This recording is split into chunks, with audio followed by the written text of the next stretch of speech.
대단원 3단원 중세 고려 시대입니다. 그 중에서도 첫 번째 중세의 정치편 중에 첫 번째 내용입니다. 1번 보겠습니다. 자, 후백제를 건국한 인물입니다. 신라말 군진 세력 출신이었습니다. 견훤이고요. 그리고 후고구려를 건국했었던 인물은 궁예죠. 궁예는 왕족 출신으로 알려져 있기도 하고 양길의 부하였다라는 것이 또한 포인트이기도 하다.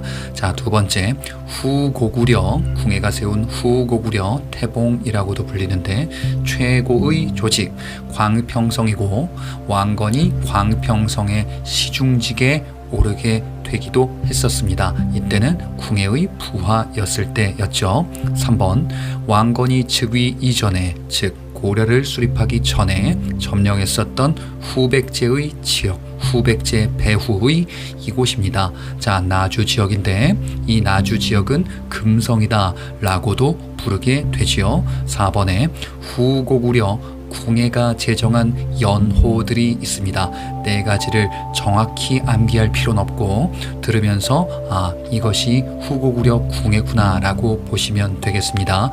무태, 성책, 수덕만세, 정계. 자, 무태, 성책, 수덕만세, 정계, 후고구려 궁예의 연호가 되겠습니다. 5번 궁예가 후고구려를 처음에 건국한 지역은 송악이었었죠. 송악은 지금의 개성입니다. 하지만 궁예가 이곳을 떠나고 천도하게 되니 바로 철원이죠. 자, 이렇게 궁예와 관련한 내용들이 있었습니다. 6번 후백제가 고려에 승리한 곳이다. 고려와 후백제가 맞붙었었던 이 전쟁은 후백제가 신라로 쳐들어가서 신라가 고려에게 원군을 요청했었죠. 바로 대구 지역에서 벌어졌었던 공산 전투입니다. 후백제가 승리했었던 곳입니다. 고려에게요. 자, 7번 고려가 후백제에 승리한 곳이에요. 이번에는 안동 지역인데 고창 전투입니다. 안동 고창 전투는 고려의 승리. 8번 견훤에 살해당했었던 신라의 왕이다. 바로 공산 전투, 대구 지역에서 후백제가 승리한 이 전투가 벌어지는 배경 중에 하나였었죠. 신라의 경애 왕이었었고 마지막 신라 최후의 왕이다. 자, 신라 최후의 왕이고 신라를 고려에 갖다 바쳤었던 마지막 경순왕이 되겠습니다. 이 경순왕은 사심관 제도의 그 사심관으로 임명된 최초의 사례이기도 합니다. 9번 문제 견훤의 아들. 자, 견훤의 아들인데요. 아버지 견훤을 금산사에 유폐하면서 반란을 일으켰었던, 왕위를 찬탈했었던, 자, 견훤의 장남이죠. 신검. 이 신검이 바로 이제 견훤을 쫓아내고 왕이 됐었던 인물이다. 후백제. 10번에 고려 초대 왕이다. 후삼국을 통일했었죠. 바로 태조 왕건이죠. 태조 왕건의 여러 가지 정책이 있었는데 취민유도, 백성들의 세금을 감면해 줬었던 사심관 제도와 기인 제도는 바로 호족을 견제하기 위한 여러 제도 조치들이었습니다. 그리고 유언으로서 훈요 10조를 남기기도 했었죠. 이 내용들 11번에서 하나씩 확인해 보자면요. 태조 왕건의 세금 감면 정책을 좀 전에 뭐라고 말씀드렸느냐? 취민유도 정책이다 라고 했었습니다. 12번 태조 왕건 때 사용했었던 연호가 있습니다. 놓치기 쉬운데 천수라는 연호가 고려 태조 왕건 때 처음으로 사용이 됩니다. 13번 왕건, 태조 왕건이 설치했었던 기구인데요. 고구려 진대법을 계승하게 됩니다. 그렇다면은 춘대 추납제도이겠지요. 흑창입니다. 태조 왕건 때 흑창, 이것이 성종 때 의창으로 개칭됩니다. 14번 태조 왕건의 호족 견제 정책이에요. 자, 그런데 무엇인가? 대호족의 자치권을 인정하면서 지역의 책임을 지도록 하는 사심관 제도. 자, 이 사심관 제도는 앞서 경순왕 김부라는 이 인물이 사심관으로 임명되었다라고 할 때 말씀드렸었습니다. 15번 태조 왕건의 호족 견제 정책, 호족에 대한 정책들이 이어지고 있어요. 자, 중소호족의 자제를 인질로 잡았었던 제도인 기인제도, 태조 왕건의 호족 견제 정책, 신라의 상수리 제도와 유사한 제도이죠. 16번 태조 왕건 시기 때 자, 거란의 사신이 방문하자 이를 유배 보내고 그들이 선물로 바치고자 했었던 낙타를 굶겨 죽인 사건, 만부교 아래에서 굶겨 죽였구나. 만부교 사건, 거란과 대립했었구나. 고려 초기에는. 17번 태조 말년에 북진 정책의 결과 고구려를 계승하여 이제 고구려 영토를 회복하자라는 북진 정책, 그 결과 확대된 국경선입니다. 바로 청천강에서 영흥만까지. 신라가 삼국 통일했을 때는 대동강선이었었다가 태조 말년 때 고려 태조 왕건 청천강선까지 영토를 확장하게 됩니다. 18번 태조 왕건이 남긴 관리의 규범 두 가지가 있습니다. 태조 왕건을 유추할 수 있어야 됩니다. 정계 그리고 계백료서. 정계와 계백료서는 태조 왕건이 남긴 관리들의 규범과 덕목. 19번 태조 왕건이 후대 왕들에게 남긴 유언의 형식. 자, 그 글을 우리는 훈요십조다라고 이야기를 하지요. 훈요십조는 사료로도 많이 출제가 됩니다.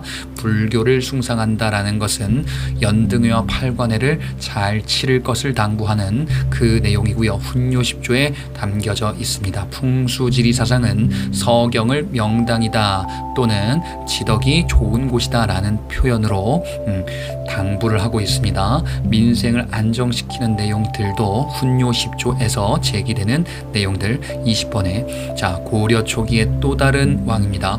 호족을 숙청했었던 이왕 광종인데요. 광종은 중국의 후주에서 귀화했었던 쌍기를 등용하면서 노비안건법, 과거제, 공복제정, 연호사용 등을 시행하게 됐었던 전제 왕권을 강화했었던 고려 초기의 왕이죠. 21번에 광종에게 바로 좀 전에 이 과거제 시행을 건의했었던 중국에서 귀화했었던 쌍기, 광종시대. 22번 후주의 쌍기가 건의했었던 과거 시험이죠.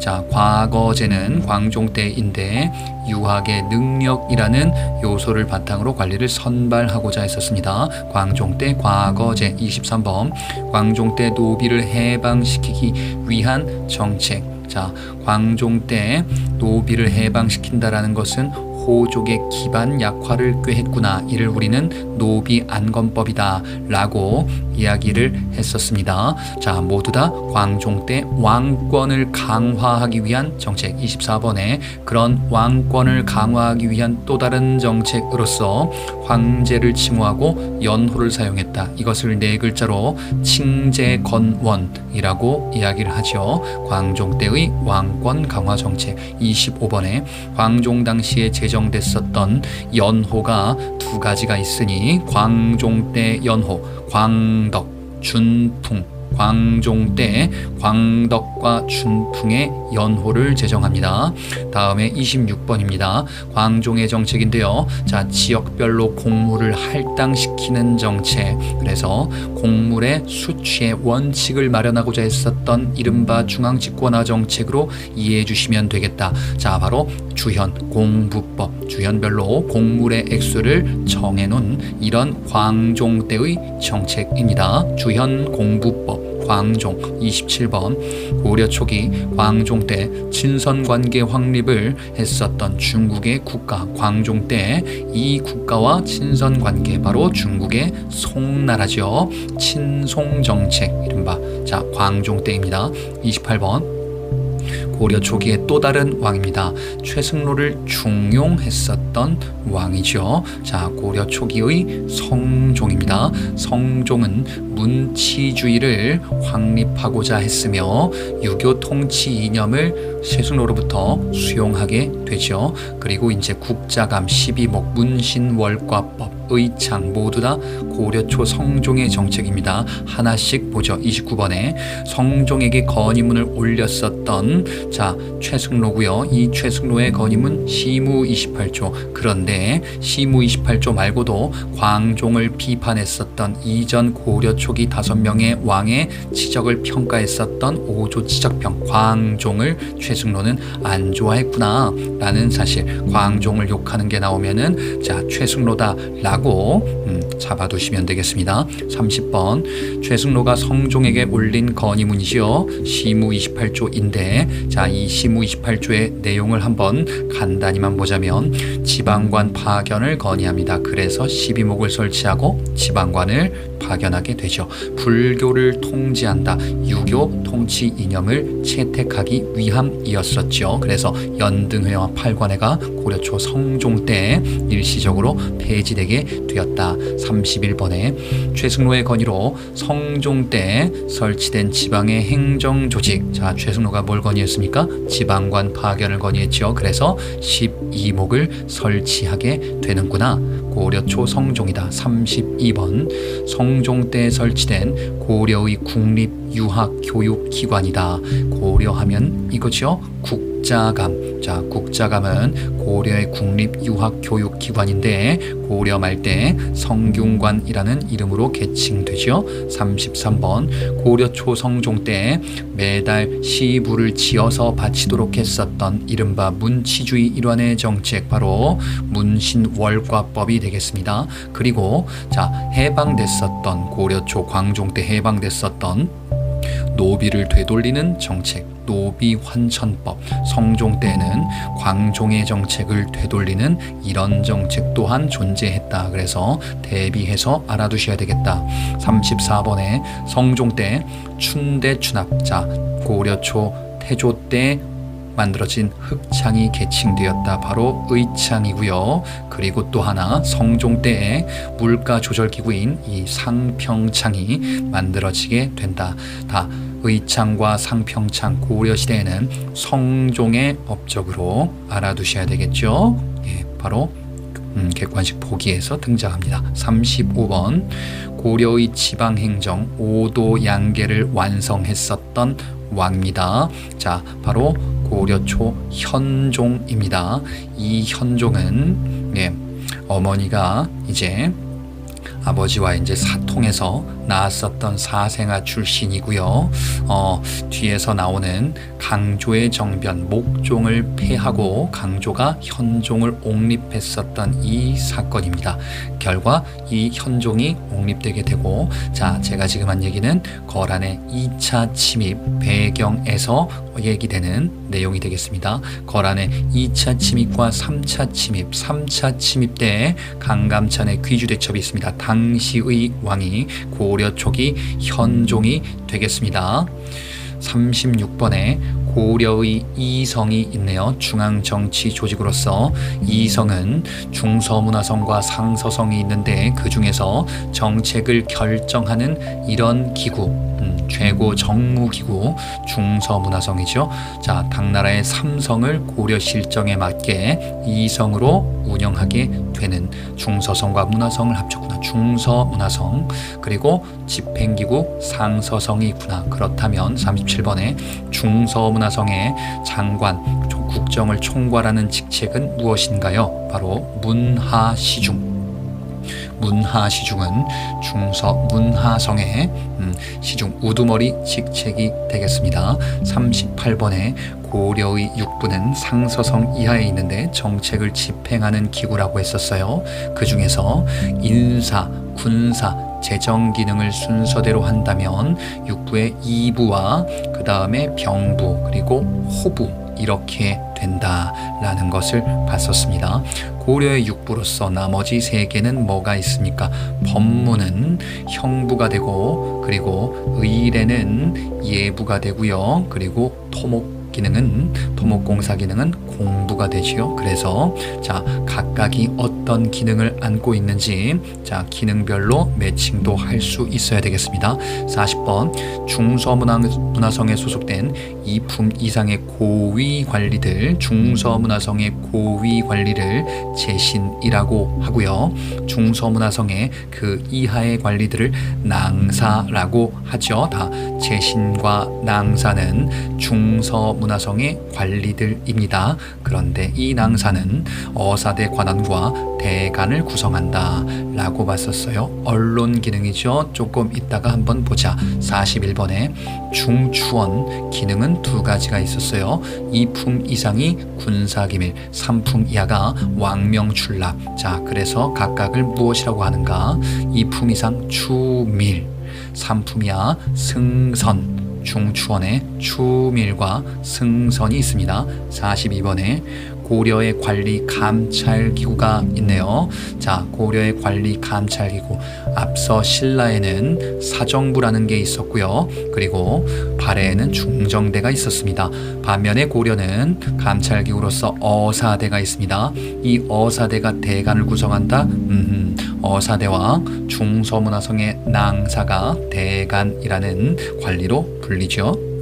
43번에 재신과 추밀이 구성하는 이른바 재추회의 중에서 국방 문제를 회의하는 기구, 바로 도병마사가 되겠지요. 도병마사는 이후에 도평의사사, 도당이라고도 불리는 기구가 되겠습니다. 44번에 재신과 추밀이 구성하는 또 다른 회의, 법과 격식을 회의하는 자, 이런 귀족 회의 기구는 고려만의 독자적인 제도입니다. 도병마사와 더불어서 국내 법과 격식을 결정하는 식목도감, 도병마사와 식목도감, 재신과 추밀의 회의로서 고려만의 독자적인 제도입니다. 45번 중서문화성의 낭사와 어사대의 관원. 자, 이 관원들이 앞서도 본 것처럼 대간을 구성한다. 이 대간의 기능은 언론기관인데 서경권, 간쟁권,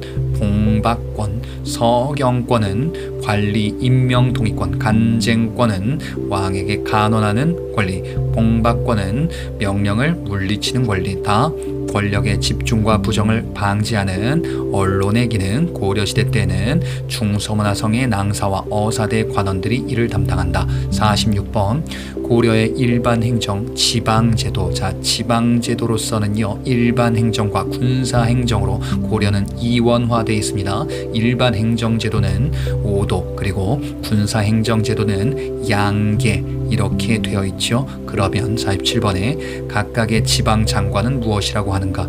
고려의 일반행정 5도는 안찰사라고 하고요. 양계, 자, 고려 양계의 장관직은 병마사라고 이야기를 합니다. 48번 고려의 지방관이 파견되지 않았었던 지역을 무엇이라고 하는가? 고려는 지방관이 파견된 지역도 존재하고 그렇지 않은 지역도 존재하는데, 그렇지 않은 일은 속현이라는 지역이 광범위하게 존재한다. 이 속현은 지방관 수령이 아닌 토착 세력과 향리가 행정을 담당합니다. 49번 고려 중기죠. 예종 때 속현에 파견한 지방관리, 속현, 지방관이 파견되지 않아서 이런 관리를 파견하기도 했으니 예종 때 간무라는 관리를 파견하기도 했습니다. 마이너한 포인트이지만 예종이라는 왕을 기습적으로 물어볼 수 있으니 알아두시라. 50번 군사적 목적의 지방행정. 자, 바로 본 것처럼 양계였었습니다. 장관은 병마사. 다음 51번에 고려의 특수행정구역입니다. 고려의 특수행정구역인데요. 부곡이 이전 신라 때에도 존재했었고요. 소 같은 경우에는 고려시대 때 처음으로 등장합니다. 자, 그래서 소만 수공업을 담당하는 구역이고요. 향과 부곡은 농업이더라. 이 특수행정구역은 수취 부담이 무거운 지역 중에 무거운 지역으로 분류가 되지요. 52번 기존의 중소호족 출신의 토착 세력가 이들이 실무행정, 지방 실무행정을 맡기도 한다. 바로 향리를 지칭합니다. 고려의 향리와 조선의 향리를 비교할 수 있습니다. 고려시대 때는 실무 행정을 담당하기도 했었다. 조선시대 때에는요, 세습적인 아전으로 격화되어 수령을 단순히 보좌하는 역할을 머물게 된다. 자, 그래서 고려의 향리, 조선의 향리 차이점 알아두시자. 53번 고려의 삼경. 자, 본래는 개경, 서경, 동경이었다가 남경으로 바뀝니다. 개경은 개성, 서경은 평양, 남경은 지금의 서울로 바뀌게 되는데 요거는 고려 중기 숙종 때쯤에 바뀌게 될 거예요. 54번에 고려의 중앙 군사 조직. 자, 크게는 두 가지가 있었습니다. 왕궁을 수비하는 이런 조직과 그 다음에 수도 및 지방 방어. 여기까지 모르셔도 되겠고요. 요거 이름만 고려 거구나라고 보시면 됩니다. 이군과 육위, 응양군, 용호군, 좌우위, 간문이 등등 이런 것들은 눈으로만 보고 넘어가자. 이군과 육위는 고려의 중앙군. 55번 고려 지방의 오도입니다. 오도에 설치된 예비군과 양계에 설치된 상비군이 있습니다. 바로 오도의 주현군, 그 다음에 양계는 군사 지역이죠. 군사 지역이니까 진을 친구나 주진군. 주현군과 주진군은 각각 고려시대 때 지방군인데 양계에 설치된 주진군 상비군은 좌군, 우군, 초군으로 구성되어 있습니다. 좌군, 우군, 초군이라는 키워드는 주진군, 고려시대 지방군 양계입니다. 56번 고려 초기 정종 때면은 태조와 광종 사이에 있었던 왕 중에 하나입니다. 거란 침입을 대비하고자 만든 특수군, 거란 침입을 대비하자 바로 광군 또는 광군사 조직 이렇게 이야기를 하죠. 거란이라는 키워드. 그 다음에 자, 우리가 보는 주요 왕들은 아니구나. 왠지 광종이니까 광군인 것 같지만 절대로 아닙니다. 57번 고려의 과거시험 종류. 고려의 과거시험은 세 가지가 있죠. 일반 고위직, 고위관리, 문과, 기술관리 선발, 잡과. 이 두 가지는 조선도 마찬가지인데, 자, 고려는 승려를 대상으로 하는 승과가 존재합니다. 그럼 뭐가 없는 거죠? 조선과 다른 게 무과가 없는 거죠. 58번에 문과 시험 중에서 글과 문장을 본다. 자, 고려시대에 상대적으로 다음 것에 비해서 우대되었습니다. 다음 것은요, 경전. 그렇다면 글과 문장, 문수를 한다. 제술과. 그 다음에 문과 시험 중에서 경전을 본다. 명경과. 경전, 명경과. 글, 문장, 논술, 제술과. 문과의 두 가지 고려시대 종류였습니다. 59번 공신 및 오품 이상 관리들을 대상으로 합니다. 무시험으로 관리를 선발하도록 하네요. 과거 시험이 아닌 음서제도. 고려는 오품 이상이 기준입니다. 조선시대 때에는 대상이 축소돼서 2품 이상이 될 겁니다. 5품 이상은 고려 음서제. 60번 고려 중기의 지배 세력, 보수적인 유학자들을 지칭하는구나. 바로 문벌 귀족들을 의미하죠. 문벌 귀족, 고려 중기 안정기 시기 때 이들이 이제 권력을 독점하면서 벌어지는 모순점들이 나오게 된다. 61번 당시 왕 중의 하나로서 이자겸의 난과 묘청의 서경천도운동, 이 난이 벌어졌던 당시 고려 중기의 왕 인종이죠. 이자겸의 손자이자 그리고 이자겸의 바로 사위이기도 했었던 이런 인물이죠. 62번에 난을 일으킨 이자겸의 본관 무슨 이시인가. 자, 지금의 인천 지방인데요. 경원 이시. 자, 이자겸 경원 이시였었죠. 63번에 경원 이시 출신의 바로 이 인물, 인종의 외조부이자 장인이기도 했었던 바로 이자겸. 이자겸의 난을 지원했다가 배신으로 노선을 갈아탔었던 이자겸의 난에서 등장하는 고려 최고의 무인 중에 한 명이었던 척준경이 있었습니다. 이자겸의 난에서 등장하는 인물로 알아두시면 됩니다. 64번에 인종시기 때 서경천도 운동을 벌였었던 서경파, 서경천도 운동은 인종 때뿐 아니라 고려 초 정종 때에도 있었습니다. 여기서는 인종 때를 물어보는구나. 서경파. 자, 대표적인 인물이 누굽니까? 이 사람의 서경천도 운동, 묘청의 서경천도 운동인데 정지상이라는 또 다른 인물도 알아두셔야 되겠습니다. 이 사람 서경파, 김부식과 대립했었던 서경파 인물입니다. 정지상을 놓치시면 안 되겠다. 65번에 경주 김씨 개경파입니다. 이번에는 묘청을 결국 관군을 이끌고 토벌하죠. 김부식은 가장 오래된 현존하는 역사서 삼국사기의 저자로 다시금 등장하게 되죠. 66번에 이자겸의 난 이후에 축조한 궁이 있었다. 자, 이자겸의 난 이후에 축조한 궁이다라고 하면은 대화궁인데요. 이 대화궁이 바로 묘청의 서경천도 운동 때 등장하는 궁입니다. 대화궁을 서경에다가 축조하게 되었다라는 내용이 서경천도 운동에서 소개가 되었죠. 자, 묘청의 서경천도 운동 당시 서경에 대화궁을 짓고 천도를 하려고 했는데 안 하게 된 거죠. 67번에 묘청의 이 운동 난 당시에 국호는 무엇이라고 했는가? 묘청은 당시 대위국이라는 국호 대위, 그리고 연호는 천계, 그리고 군호는 천견충의군. 묘청은 대위국, 천계연호, 그리고 천견충의군. 자, 이런 표현들이 등장을 합니다. 68번에 묘청의 서경천도 운동을 긍정평가했었던 일제강점기 때 대표적인 독립운동가죠.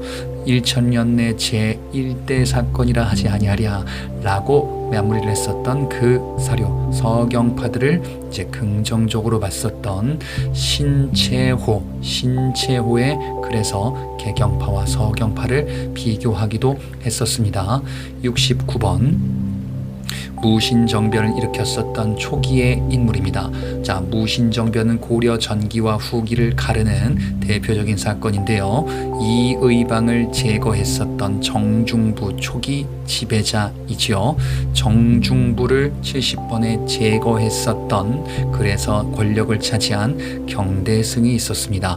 자, 경대승은 도방을 설치하게 됩니다. 군사 기반이죠. 71번에 천민 출신의 무신 집권자, 어머니가 노비 출신이었다. 이 사람 천민 출신으로서 무신 최고 집권자가 되었으나 최충원에게 피살되게 됩니다. 바로 이의민이죠. 72번 이 이의민을 제거했었던 인물 최충원인데, 최충원은 최씨 정권을 일으켰었던 시작점의 인물이고요. 명종과 신종과 같은 고려 무신집권기 때 허수아비 왕들을 마음대로 폐위시켰다. 왕을 마음대로 폐위시킨 고려시대 인물이 나오면은 바로 최충원입니다. 자, 그래서 최충원이고요. 그리고 이 최충원은 봉사 10조라는 건의문을 올리기도 했었구나. 반면에 73번에 최충원의 아들로서요, 몽골 침입 후에 강화도로 천도하기도 했었던 그때 집권자 정방, 서방, 삼별초 모두 최우다. 반면에 최충원은 교정도감이라는 새로운 기관을 만들기도 하죠. 조금 이따가 보겠습니다. 74번에 무신집권 초기의 권력기관, 최씨정권 이전의 권력기관은 중방이었었습니다.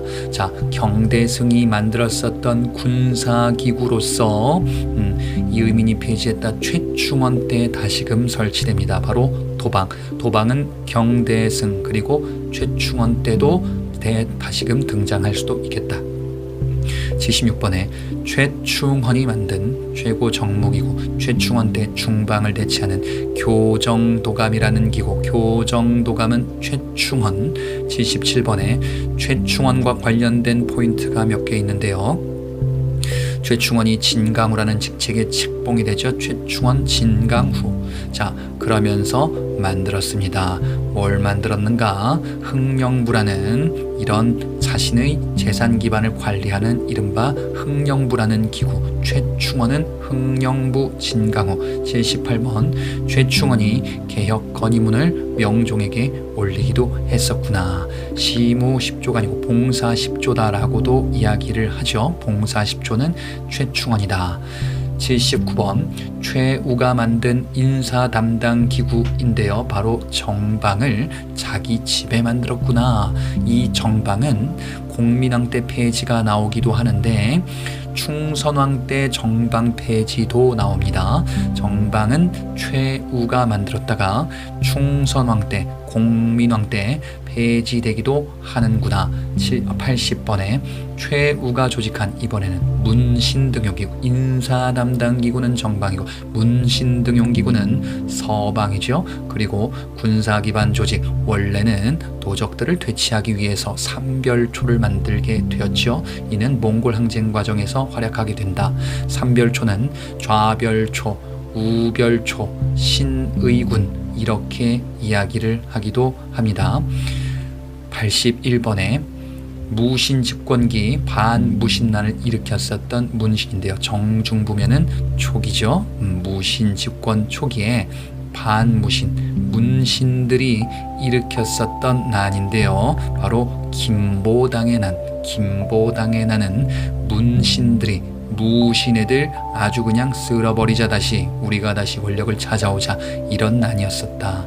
82번에 무신 집권기에 특수행정구역에서 난을 일으켰네요. 이때도 정중부 때인데 바로 망이와 망소이의 난이 무신 집권기 특수행정구역. 그러면 어디입니까? 공주의 명학소에서, 공주 명학소에서 망소이 난이 일어나게 된다. 망망이의 난이 공주 명학소에서 일어납니다. 자, 83번에 이의민 집권기 신라 부흥을 표방했었던 난이다.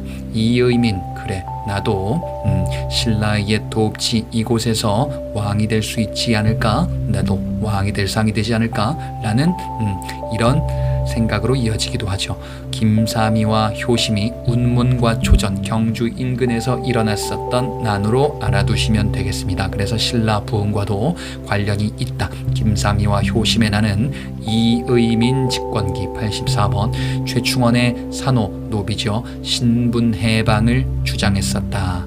예, 그래서 신분해방을 주장했었던 만적은 자, 너무 시대를 앞서가서 결국 죽게 되는구나.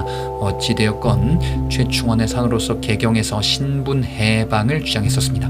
85번에 무신 집권기에 삼국부흥운동으로 기존의 이런저런 난들이 확대되기도 하는데 관련 인물들이 이비패좌, 최광수, 이연년 형제, 신라 고구려 백제 부흥운동을 각각 이끌었었던 인물들인데, 자, 사람 이름을 무신 집권기 때 여기까지만 연결시키셔도 괜찮습니다. 자, 여러분 영상이 도움이 되셨다면 구독 눌러주시면 아주 큰 힘이 됩니다. 수고하셨고 다음 영상에서 뵙겠습니다.